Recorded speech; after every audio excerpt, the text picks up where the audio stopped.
Wait, we're in the concert business. Let me try that again. Good evening. Good evening. Thank you. I think after hearing these, and thanks Jim, and thanks Doug, and after hearing these two proper English gentlemen, I'll start the evening. Now you have to listen to the American with the West Coast surfer accent, so apologies in advance. I was just home for the back seeing my family for the 4th of July weekend, Independence Day as we call it, which isn't really taught in English schools to some surprise, but a great part of our personality and identity. And I told my mom that there was a talk this night, I was a change maker, and she thought, fantastic, now it's time to get a haircut. So, not yet. So, RockCorps, we're moving a generation to change the world. We're obsessed with scale, hence why we have words like generation and world in our title.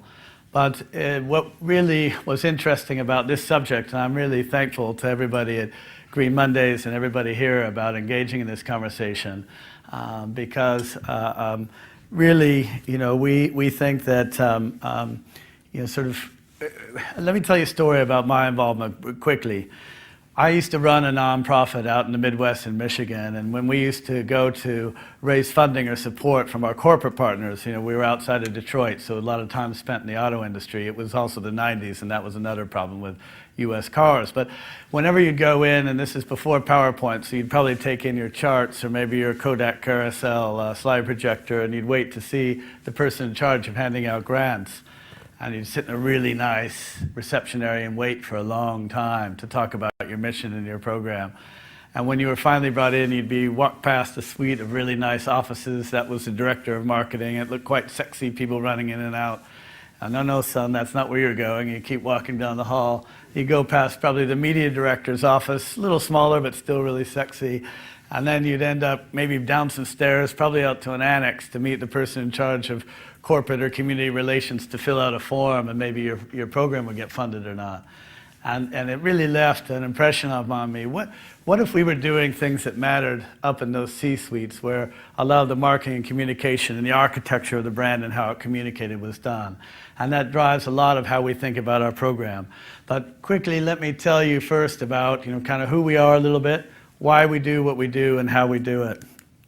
So we are so bold to call ourselves, get out of the bed in the morning and say we're creating a global youth movement.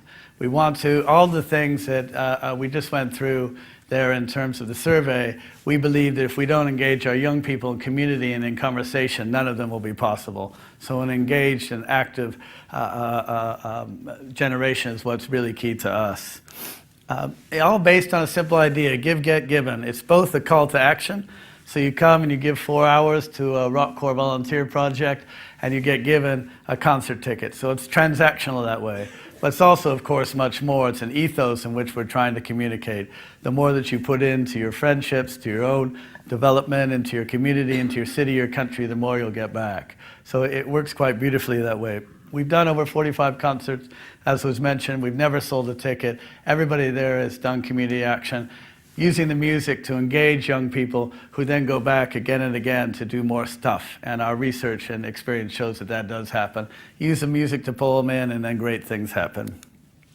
And here's what we've done at US, UK, Latin America, Australia, and now we're starting in South Africa. It's really these guys here that really make it all worthwhile when we see them really come alive and work with their friends and get excited about what's happening in their neighborhoods and the community, that all the work happens.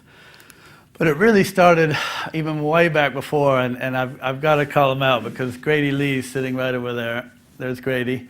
Grady's I'm one of 7 that started RockCorps. Grady and his business partner, Toby Garrett, were concert promoters in Telluride, big ski town that has concerts in the summer. And they would always give out tickets like every festival promoter would to come put out fencing, tear tickets, pick up rubbish. And they had this foresight to say, what if we made the whole concert about volunteering? Thousands of promoters had done it. They were the first guy to say, let's turn the whole thing into volunteering. But they ran it a lot like I had been running my similar nonprofit, which was getting government funding, going to the cities to pay for the concerts, and you'd have that typical boom and bust cycle. It was challenging for anybody with that business model to get scale. So people kind of scattered. We all met up again in LA shortly after September 11th, 2001. We wanted to do something with music. And we loved this idea of Grady and Toby's and said, let's turn it into a mass thing. We did our first concert in New York in Times Square, Radio City Music Hall. And let's not sell any tickets, but let's do brand partnerships. Now, standing here in the Bank of America Merrill Lynch building in 2013, it seems really obvious, but over 10 years ago to say that brands should be communicating around giving back was pretty radical.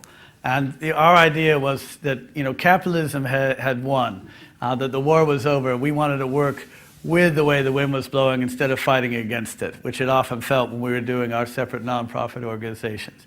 And thus we thought, what is the value that we can bring to our brand partners? For now, we know that capitalism will be the way that the world's organized in our lifetimes, in our career. Let's work with it. And so we thought, what's a sustainable partnership? What is it that brands need to allow us to continue to get the funding to have this virtuous circle? So we focus really hard on selling stuff.